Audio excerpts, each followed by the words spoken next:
Good afternoon, everyone. Welcome to the July 19th meeting for the San Dimas Rotary Club. My name is Steve Scott. I am the president of the club.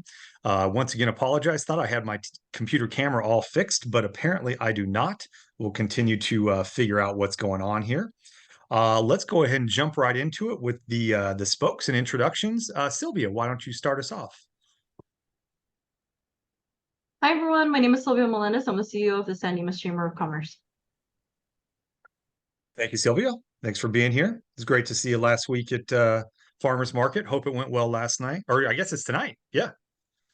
Yes, Be doing nice and great. Thank you so toasty much out for there. your participation. Absolutely. Casey, say hello. I will say hello. My name's Casey, past president, all around connected to the Rotary, the city, and doing good things together. Love to help people have a better life. So I do some health coaching, life coaching, and business consulting. We call it the ARC Path, and we walk to better choices to be a part of the Rotary. Fantastic. Glad you're here, Casey. Brandon. Hello. Good morning, afternoon, whatever time zone you're in. Brandon Moon, Rotary member, also an account manager for an electrical distributor in City of Industry, co-chair for the 2026 committee for our 250th birthday of beautiful America. Yeah, that's about it. Happy to be here. All right, glad you're here. And Raymond. Hey everybody, Raymond Foster, immediate past president, and I am the Zoom overlord, so be nice. He indeed is. Where would we be without him? We have a couple guests here. We'll get to Monique in a little bit. Looks like Alisha has been able to join us. That's wonderful. Alisha, is Dominic going to be joining us as well? Do you know? No, he is not. Unfortunately, Okay, he's not. not Okay. feeling. It'll just be me. Okay, well, that's plenty good for us. Well, let's go ahead and jump right in. Alisha Lopez was born in Long Beach, California, and then moved to North Hollywood, California at age 10. She has since moved closer to the San Gabriel Valley area, where she has worked at the local nonprofit organization Day One in her current role as director of tobacco prevention programs for almost a decade. Her desire to create change began at a very young age with her own personal experiences seeing the toll substance abuse can take on families, especially children. She's a graduate of Los Angeles Valley College with an associate degree in liberal arts and plans to return to school in spring 2024 to complete a Bachelor of Science degree in public policy. She has 25 years of public health experience in both the nonprofit and public sector, with the last two decades focused on community organization in tobacco control and prevention policy arena. She served as the chair of the Coalition for Tobacco-Free LA County from June 2007 to 2009, and the chair of the Pasadena Tobacco Prevention Coalition from May 2016 to 2018. Further building upon her leadership skills, she enjoys working with the communities towards health policies that seek to change the social norms around alcohol, tobacco, and other drugs. In her spare time, she enjoys writing and performing music, cooking, and spending time with her family. Ladies and gentlemen, let's welcome Alisha Lopez. Thank you. So am I going up first with the presentation, or was that just an introduction? Okay. Just making sure. All right. So I'm going to go ahead if I'm able to share my screen. Let's see.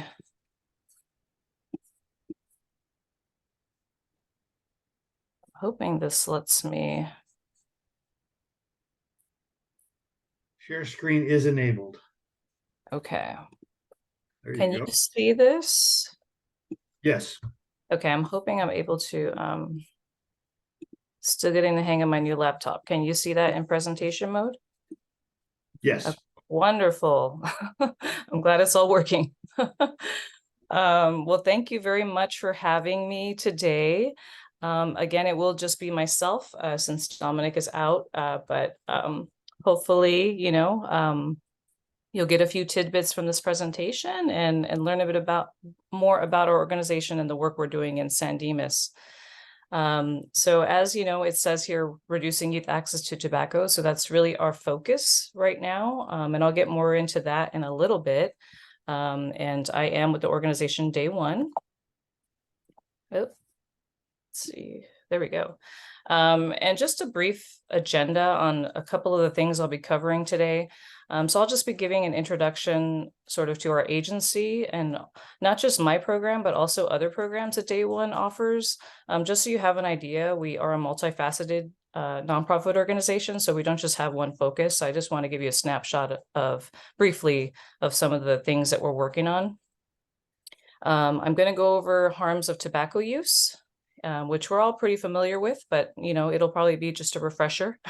Also e-cigarettes and the health effects. We'll look at a little bit at youth tobacco use and tobacco industry marketing. And then I'll just go over a little bit about how you can get involved in the work we're doing.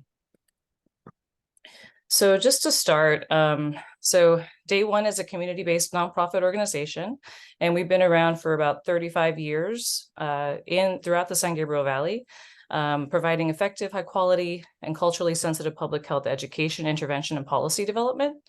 And we assist communities basically as key agents of change, as well as policymakers, in gathering relevant data and information, and we help analyze research findings as well. A big part of our work is working with youth advocates to help develop their leadership skills to become catalysts of change in their own communities. And the tobacco control and prevention team, which I mentioned earlier, we're working to reduce youth access to tobacco products in the city of San Dimas and also Pomona. And to give you a little overview of some of the other programs that Day One has, so we have our community collaboration program and prevention education program. And the goal of the CCP and PEP is really to address the county's goals to address public health and substance misuse challenges by implementing effective prevention programs and strategies designed to create healthier communities by addressing really the factors that contribute to substance misuse and abuse. We also have a violence prevention program, and this one is fairly new. It's been around for a couple of years now, and through this work, we have founded the San Gabriel Valley Violence Prevention Coalition, and the coalition meets on a monthly basis to strategize violence prevention efforts that are culturally relevant and engaging to all ages. And currently, the SGV VPC hosts weekly workshops with Pomona students at the School of Arts and Enterprise in Pomona. And they're also hosting throughout the summer a Heal the Heart series in Pasadena, with more to come throughout the SGV. Our TOMA program, it's basically stands for Take Opportunities, Maximize Access, is basically a Day One and Young and Healthy initiative that's funded by the Office of Minority Health. And they promote economic equity by educating eligible community members about the tax credits they may qualify for. In the last couple of years, we have provided free tax services to families that qualify in the cities of Pasadena, El Monte, and Pomona. And just a couple other programs. We have our active transportation program, and the staff have provided bike and pedestrian safety education campaigns, safe routes to school programming, and bike safety and repair in Pasadena. And they're currently focusing on educating Pomona residents on the Complete Streets project that's ramping up. And they're helping to promote a unique bike share program across the SGV called Go SGV, which you may see around. We also have our Safe Clean Water program. And so Day One is the Upper San Gabriel River Watershed Coordinator for Pomona and over 20 other San Gabriel Valley cities. And basically what they do, the program, we educate and empower communities and facilitate safe, clean water program stakeholder engagement. And then moving along to our AEC, Nature for All, so our Advanced Energy Communities and Nature for All work builds a diverse base of support for ensuring that everyone in the Los Angeles area, no matter where they live, has equitable access to the wide range of benefits that nature can provide. I know our Advanced Energy Communities work is focusing on helping folks get induction stoves in the Bassett Avocado Heights area, so that's really exciting. And then a little bit more in depth about our tobacco control and prevention program.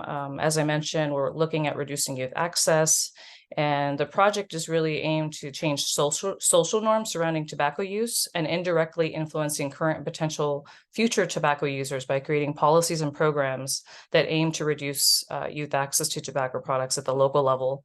And currently we're collecting data. That's our main focus. So we're conducting public opinion surveys. It's an anonymous survey. And we're giving out free Starbucks gift cards to do the survey. So you might see us around the city doing that and at events. And we're also educating the community on the harms of tobacco products at local group meetings, such as this, and at community events as well. All right, so I've already had my introduction. This is Dominic, so we're the tobacco prevention team. You may have seen him as well around. I know we did visit a few recent city events, so he is our community engagement coordinator with the tobacco prevention program. And so I'll just jump right in here. So just as a reminder, I know there's a lot of other pressing issues and things that folks are focused on, but tobacco use is still the leading cause of preventable death. It causes 1 in 5 deaths in the U.S. Annually, and that's more than HIV, illegal drug use, alcohol use, vehicle injuries, suicides, and murders combined. I think folks, don't think about this as often, but that's about 500,000 people a year that are dying in the US from some kind of tobacco-related illness, unfortunately. And some of this might be a review, but just as a refresher, the short-term effects of smoking can include bad breath, yellow teeth, losing some sense of smell and taste, premature wrinkles, gum disease, coughing, reduced athletic performance. I think most of those are known across the board since cigarettes have been around for over 120 years for the most part. The effects of cigarette smoking long-term can include cancer, heart disease, stroke, lung diseases, diabetes, chronic obstructive pulmonary disease or COPD. I think it's often known as COPD, which includes emphysema and chronic bronchitis. Also an increased risk for tuberculosis, certain eye diseases, and problems of the immune system, including rheumatoid arthritis. And just something of note. Yeah, a meeting going on right now. What was that? There is a meeting going on right now. I didn't catch that. Is there a question? No, that was somebody else popping in. Go ahead, keep You're going. good. Oh, okay. Sorry. I thought I see there's also something in the chat. I can't see it. If there's a question, feel free to ask, unless you want to hold it till the end. But okay, moving forward, just something of note, we all know what COVID-19 is by now. And just wanted to bring up the fact that COVID-19 is a respiratory disease.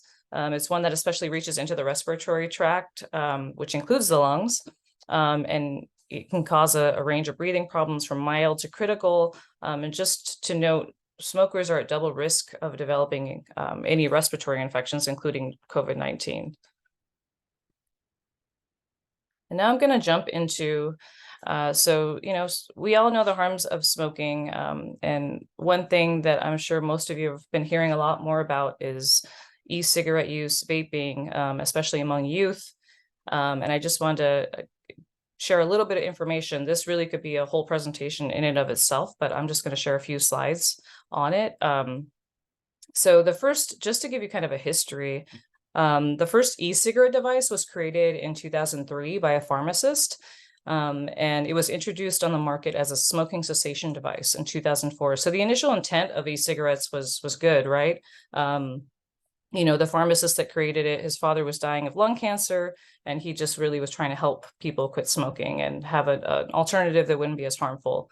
But unfortunately, over time, the industry wanted to make more money, and as we could see, designs have evolved drastically over the years, with newer devices such as Puff Bar and Swarn. Swarn is this green one here. It looks kind of like a whiteout device. They are targeted more so to young people. So they can mimic USB devices. As you can see, to the one to the right of the green one looks more like a USB device. They're colorful, easy to conceal. Less aerosol is emitted, and I'll get to the aerosol piece in a minute. Most people think it's water vapor coming out of the devices, but it's actually aerosol. And there's heavy marketing in magazines and online platforms of these products. So I'm sure some of you have heard of the product Juul. I know they were in the news several years ago because a lot of youth were, being hospitalized and getting addicted to the product. The reason being the Juul pods of the e-juice have high amounts of nicotine in them. And one Juul pod is, the equivalent of one pack of cigarettes. So, young people were using it, nicotine is highly addictive. So they were getting addicted pretty quickly because young people are more susceptible with their developing brains. And so what is vaping? It's the act of inhaling and exhaling the aerosol produced by an e-cigarette or a similar device. And the aerosol is often referred to as water vapor, as I mentioned, but it consists of very fine particles that contain different amounts of toxic chemicals linked to cancer, respiratory, and heart disease. So much like, Aquanet hairspray, the stuff that is emitted out of the e-cigarette is, has lots of chemicals in there. All right. And just to get into the e-juice or the e-liquids a little bit. So flavored e-liquids such as bubble gum and cotton candy appeal to youth and are a leading cause of the youth vaping epidemic. But in 2022, California voters upheld a state law that prohibits the sale of flavored tobacco products. However, these products can still be found at local retail locations. And tobacco flavored vapes were exempt from the law and are legal to purchase. So you'll still see e-cigarettes. We're actually currently looking at tobacco retail stores now to see what's being sold and things like that. And we'll have more information at a later date. Maybe we can visit again and share what we found. But so tobacco flavor is still okay. But again, it's kind of hard to enforce this, right? Because you'd have to really look closely at what's flavored and what's not. And looking at the harms or what's in the e-liquid itself and the harms. So it can contain nicotine, right? Well, it usually does contain nicotine, which is highly addictive. It has the flavoring in there. It has propylene glycol, which is basically a nearly odorless or colorless liquid used as a food additive. So it's not harmful when used in foods, but when you put it into a liquid and heat it up and inhale it, it becomes harmful. There's also glycerin in there, which, I'm sure you've heard of glycerin, it's in your creams, your lotions. It's safe to put on your skin. But again, if you put it in this liquid and heat it up and inhale it, it becomes harmful. There's also diacetyl, which is basically a flavoring agent with an intense buttery flavor. And it's used in a lot of the different flavored e-liquids. It's also used in microwavable popcorn to give it that buttery taste and Chardonnay. And the one thing about diacetyl is it's very harmful to the lungs. So it causes something called popcorn lung. I'm not sure if some of you have heard of that, but it's an irreversible lung damage that basically creates holes in the lungs. And the reason it's called popcorn lung is because the folks that work in the factories to produce the microwavable popcorn were getting this when they were inhaling the diacetyl at high levels. So that's in the e-liquid, which is very harmful. There's also metals in there, which leach out when you heat up the device itself into the liquid. And some of the e-liquids also contain marijuana or THC. And so some of the physical impacts, now that we've had enough time to kind of study what e-cigarettes are doing to the body, they can cause cancer, impacts brain development and learning, especially among young people under 25. Lung damage, heart disease, in some cases coma. I'm not sure if you recall years ago when folks were being hospitalized from using these Juul products and other products, they were going into comas because their body was just so shut down. Also asthma, issues with the teeth, bacterial growth, cavities, gum inflammation, periodontitis, things of that nature, much like cigarettes, right? There's also mental health impacts, especially among young people that are using these products very frequently. Anxiety, depression, addiction, sleep deprivation. If you think about it, nicotine is a stimulant, right? So if you're using it throughout the day at high levels, you may have trouble sleeping because your body's up. Withdrawals, just like that with cigarette smoking. If you're used to using it and you stop using it, your body may have withdrawal symptoms and also suicidal thoughts. So vaping impairs youth learning as well. So this is a big one that we're seeing across the board. It affects concentration, creates disruptions during class time. So, you know, if someone has their vape out and they're caught and, you know, it kind of disrupts what's going on in the classroom. It causes behavior and disciplinary problems, sudden drop in grades. There's peer pressure involved, right? Vaping is a cool thing to do now. Not used to be smoking cigarettes, but now there's a lot of more pressure to use vapes since they are like kind of the cool thing to do.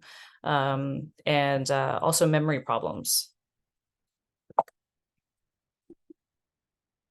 All right. I'm going to kind of get into why we're doing the work that we do.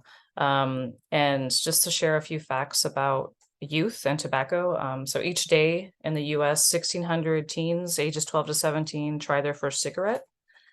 And 9 out of 10 adult smokers start before the age of 18. So we know that if we can prevent them from starting, you know, most likely they're not going to smoke as an adult.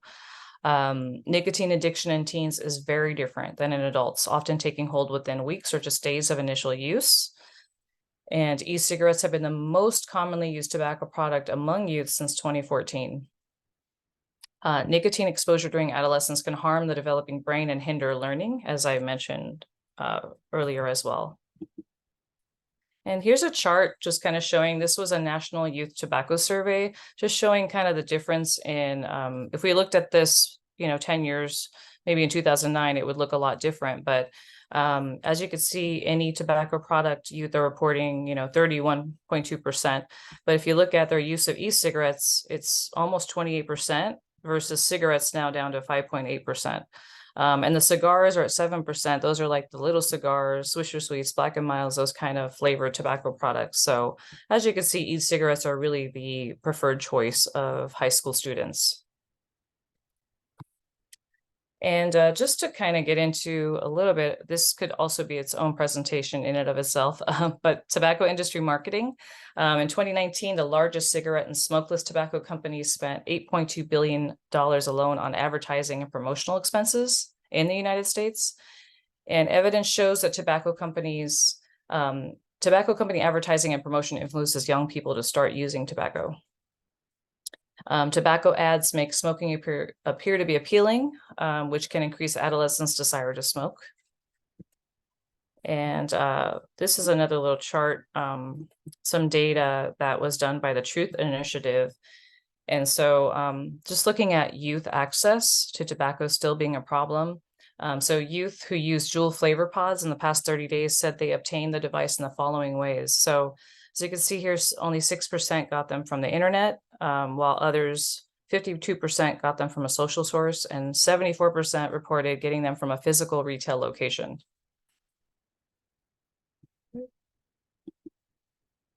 So that was pretty much the information I wanted to share. Just to tell you a little bit about where we are in the work we're doing. I mean, we just started a little less than a year ago, working in the communities of San Dimas and Pomona. And if you'd like to get involved, we are looking to formulate a local coalition of like-minded individuals that really want to prevent youth access to tobacco. And I'll share my email in a minute if you'd like to email me and get involved. But we also are attending community events, so you could also stop by. We'll actually be at the Music in the Park event this evening and the next couple of Wednesdays up until August 9th. If you'd like to stop by, learn more about what we're doing, get involved somehow. And you could also participate in our public opinion survey. We have quite a few to complete. So if you do stop by at an event, you know, we could do the survey and you'll get a Starbucks gift card. We'd really love for you to do that if you are a San Dimas resident. But that was all I had. If you have any questions, please, now is the time. And this is my email if you want it. Go ahead. Perfect. So first of all, thank you, Alisha, for taking the time to give us this presentation, obviously on a very important subject. First question I have, and it may be too soon since I think the law went into effect, last December? The banning?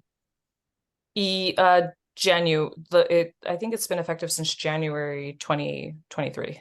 Okay, and since I know it affected not only vaping, but also smokeless tobacco, and things like menthol cigarettes. Are we far enough along where we've seen some data in terms of a decrease in youth tobacco use since that law was put into effect? No, no. It's fairly new. And I know that the state now is looking at just, the enforcement aspect, right?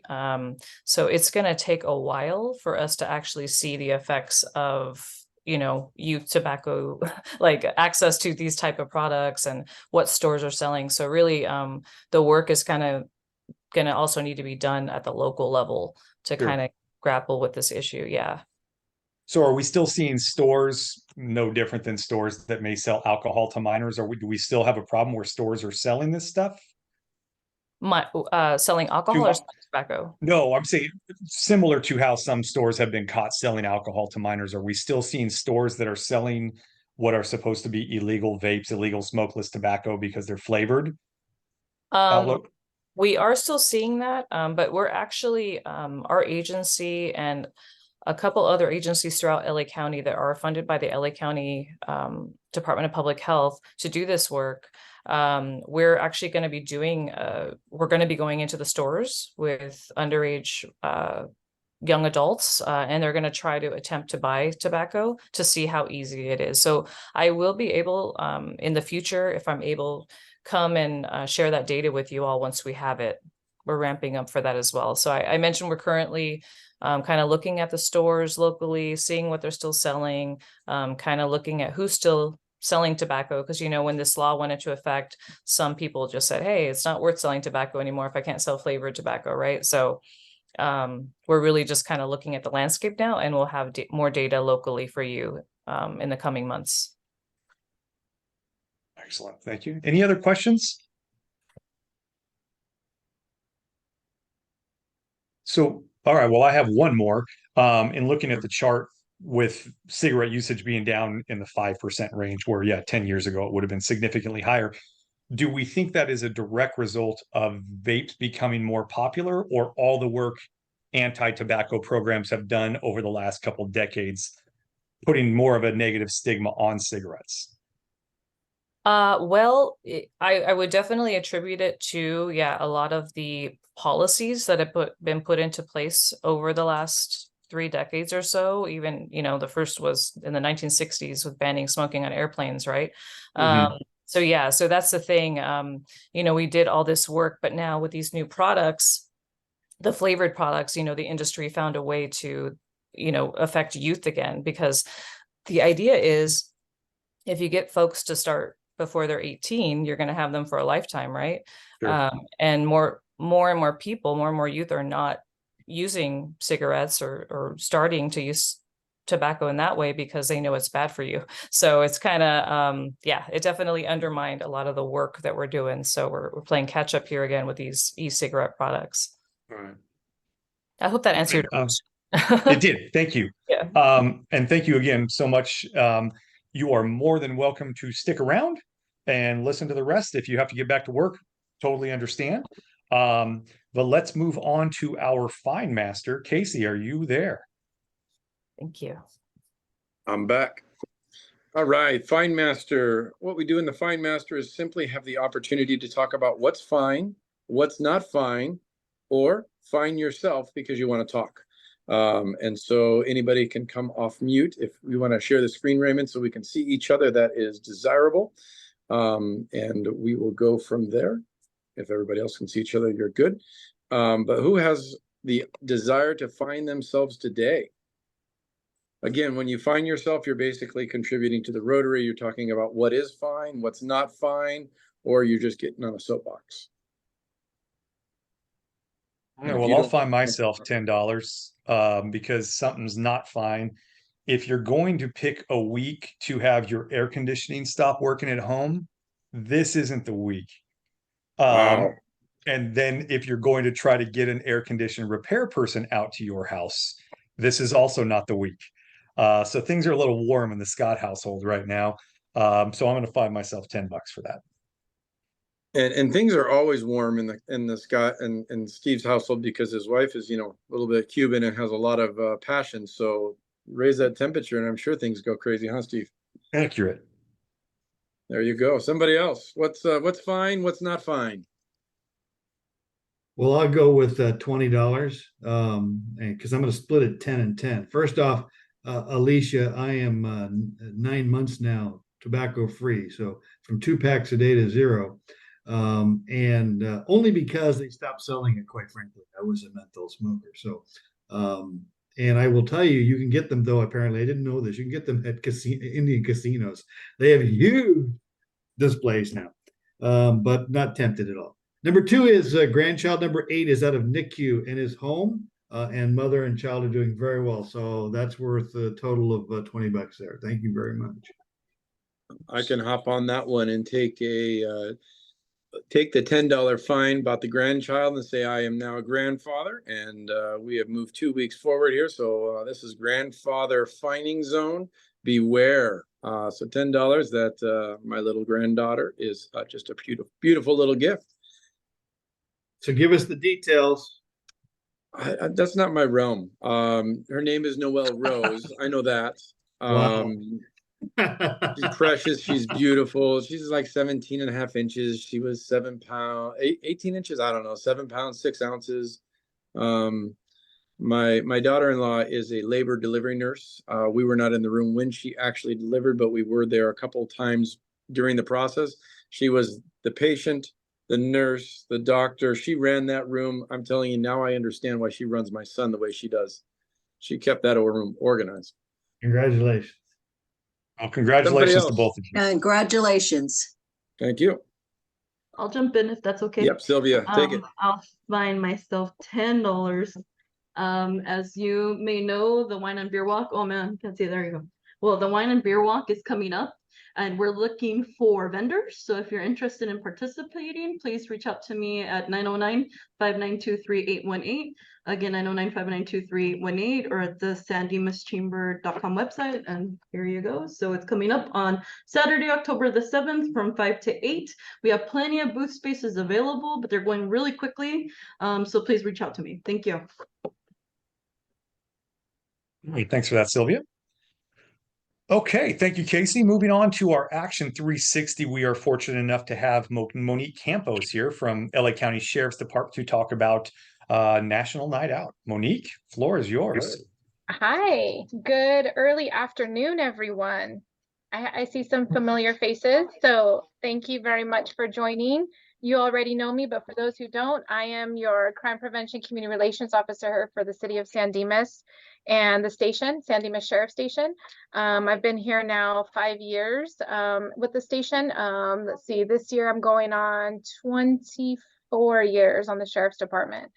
I have about 12 years under my belt working with the youth programs within the department in LA County and the Explore program. So thank you, Alisha, for all that you do and the efforts you do for LA County. It's amazing when you can mentor and help our youth, which is shaping our future. So with that, I would like to share with you, obviously every year our station has the National Night Out event that we partner with the city. And let's see if I could screen share the flyer so you can see it. And so this year our National Night Out event is going to be, let me bring it up. Give me a second. Here we go. Hopefully you can see this. Quick thumbs up if everybody can see it, because I can see it, but I'm not sure if you can. Okay, awesome. Thank you. So this year, our National Night Out is going to be August 1st. It's always the first Tuesday of August every year. If you don't know what National Night Out is basically National Night Out is a nationwide event where our community and first responders and law enforcement join forces for one night and basically stand against crime and come together in unity. You know, we do this event every year with the city of San Dimas, and I have to say, you know, I've worked a lot of stations and different bureaus here in the Sheriff's Department.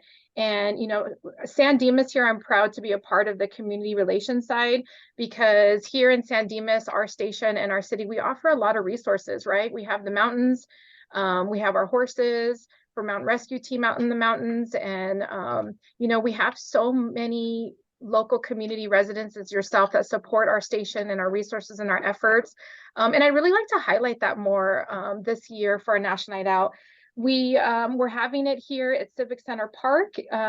And it is a scorcher this year, I know, during the summer. However, we're having it from 5 p.m. to 7 p.m., a little bit hopefully on the cooler side. It is going to be in the middle of the park, so we'll be in a little bit of cooler shaded areas.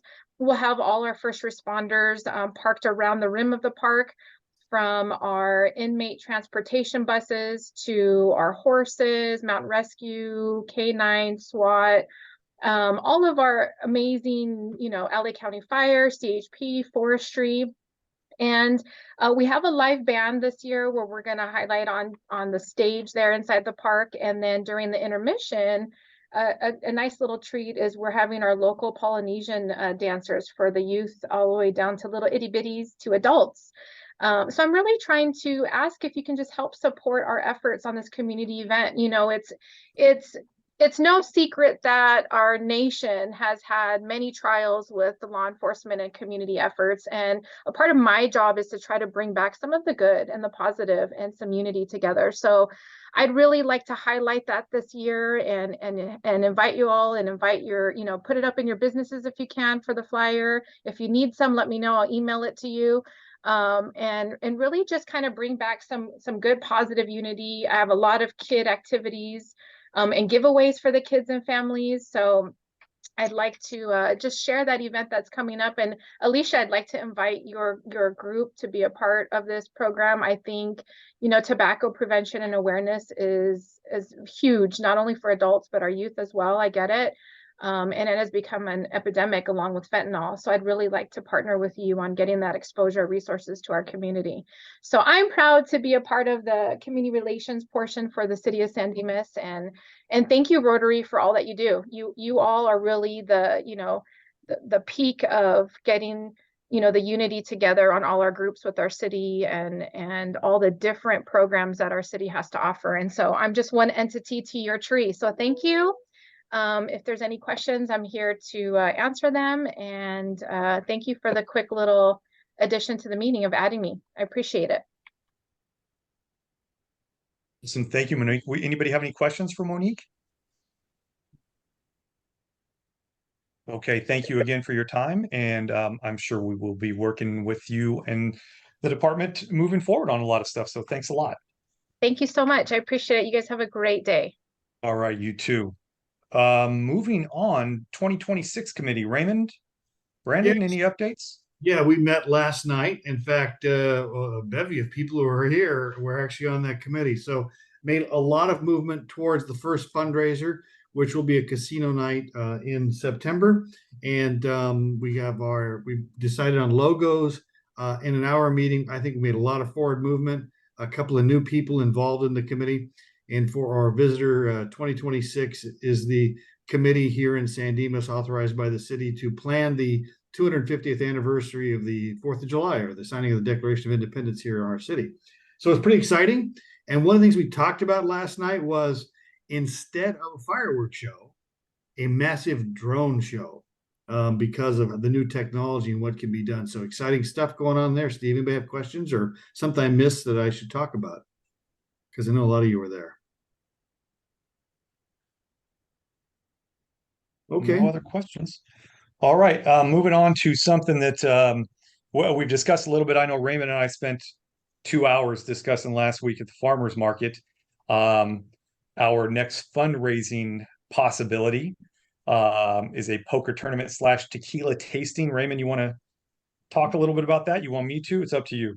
I've talked to everybody, I think, in the room, and I know that I've put some pieces together here so far, and it's coming together. We like the idea. What we're looking to launch this is as our annual fundraiser. This is going to be the thing we build up and we do every year, and we want to get to where people anticipate it. So 2 of the things that'll be that are incorporated already in this idea are commemorative shot glasses for the tequila itself. And then, so Glenn Johnson, who is a member of the Rotary Club, has some experience with that. He's working something up. And I spoke to Casey about Elbow providing a bracelet, which typically in a poker tournament, a bracelet is awarded to the person who wins the tournament. So that would be the San Dimas poker tournament bracelet. The casino night that we're doing in September is really our way as a club of getting experience at doing this kind of thing to make our casino night better, or our poker tournament tequila pour. The other thing we need to dial in now is location. We need a place to do this. So keep your thinking caps on, shoot me emails.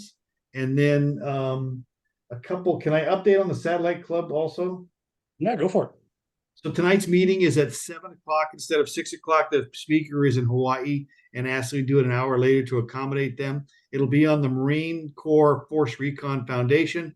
So it's another Marine coming and talking about what they do and then what Marine Force Recon does. It'll be a very interesting thing that's completely online tonight. So that club has also gone online or virtual like this one has.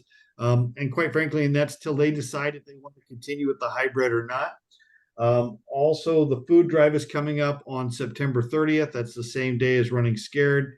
And that planning is going along very well. Lastly, I want to let you know that Dr. Alexia Hampton here in the city, she has offered she's donated $25 for each new patient that she gets in the month of July towards the food drive. And she wrote the foundation check for $150 last Wednesday. So that was very cool. And I'm working with Sylvia now to see if we can get her to extend that offer and put it out there with some of our social media through the Chamber and the Rotary, and then hopefully entice other businesses to look and say, hey, that really worked well. I got new business. I got all kinds of community recognition and new clients, and I helped a good cause.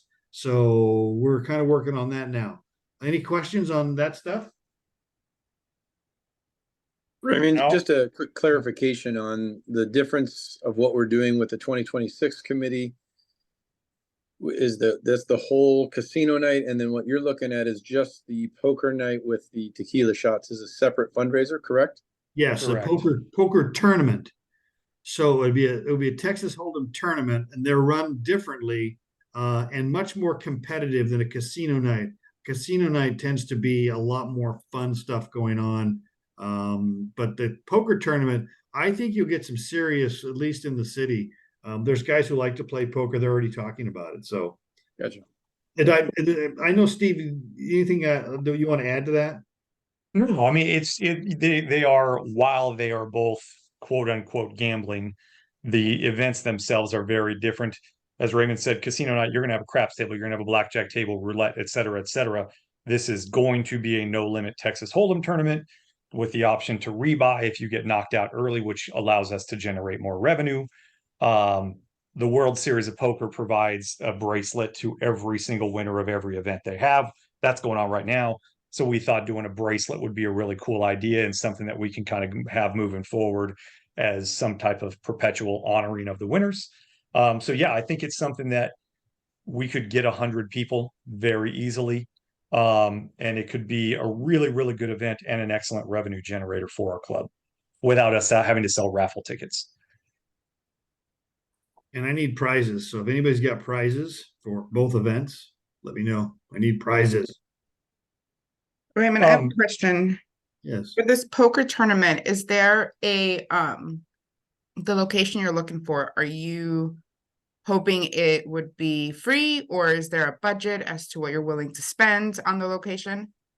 Well, I think we would spend money if it made sense, certainly. But I always like free. Free is good. For the casino night, we're going to go back to casino night for 2026. The city is giving us the Plummer building for free, but we're raising money to the city to do an event. So that makes sense. If we were to come back to them, we could probably rent the Plummer building, but it's a couple of $1,000s. And so I don't want to go, but I would prefer not to do that there if I don't have to. Do you have a budget? No, we're still talking about it. We're Okay. not doing anything. Do we do we and I have think- any idea how many poker players we hope to entice to play? What do we say, Steve? 100's the target. Yeah, I think we can get 100. I'm confident that I think we can get 75 for sure. The optimistic side of me, which comes out all the time, as you guys know, thinks 125 to 150. I'm settling at 100. I think we can get 100. We talked about doing $50 for the poker tournament, $50 for the tequila tasting. If you did both, you would get $10 off that entry, and then there would be a rebuy. So it would be a really good revenue generator and also a really fun event. And there's not one around here like this. So I think there are enough card players in the area. I think we can do well here. Especially with the bracelet, the commemorative shot glass. We really want to build this for every year on year. Okay, I'm sorry. Did you have another thing? Are you guys providing the tequila? Well, I got to talk to Maryland and figure out how they did it at the other event. I'm not certain yet. I don't know the answer to that question. I'm still looking to speak to Maryland. I'm gonna talk to Anna at Via Verde Country Club. Okay. They have 2 massive halls. Right. I want to say to rent it, it's about $1,000 to $1,200, but I think they provide food. So I'll reach out to her, see if she's willing to come down on the price. Since it's technically a fundraiser for the city and fundraiser for the Notary, which is a foundation in the city. So let me reach out to her, see if she's willing to budge. Okay, so Thanks, Rita. yeah, that'd be great. 2 things for you to know is that we used to meet at the Via Verde as a club. Number 2 is that the tournament we're talking about, we're looking at early in the winter, this winter, either 23 or 24. This is the Rotary event, so it's not the city event. The city sponsored event is the one, the casino yeah. in September, but it is a local foundation, yes. And I would love to have a conversation with them. Hey, Rita, while you're here, we didn't get a chance to get you to introduce yourself earlier. So you want to take a couple seconds and do that now? Sure. My name is Rita McGee. I'm an attorney here in San Dimas with the law office of Margarita Karasik McGee. My main focus is estate planning, probate, and business formation litigation. Fantastic. Thanks so much. Happy to have you here. Thank you. Okay, Raymond, you want to throw the calendar up there? I'm putting it up as we speak. Let's see here. Do you see the calendar? Yes, sir. There you go. I don't know if you want to read it, Steve, or you want me to? Yeah, let me get the glasses here. Okay, so as Raymond discussed, satellite meeting tonight. USMC dinner committee meeting next week. We do not meet next week, I believe. Am I correct on that? That's correct. All right, so our next meeting is August 7th, followed by the board meeting on the 9th. But as usual, calendar's full of stuff. On top of that, as a reminder, Sylvia, we have concert in the park along with Farmers Market tonight. That's correct. Okay, so it was a good time last week. Fantastic food, had a really good time. So if you can make it out there, please do. But yeah, calendar's full. We got a lot of stuff going on. Good time to be a Rotarian. Lastly, Mike Wallace, are you here? I am. Can you hear me? I'm having a bunch of technical difficulties. You Yes, sound fantastic. We can hear you. Good. All right. Yeah, so the Rotary 4-way test.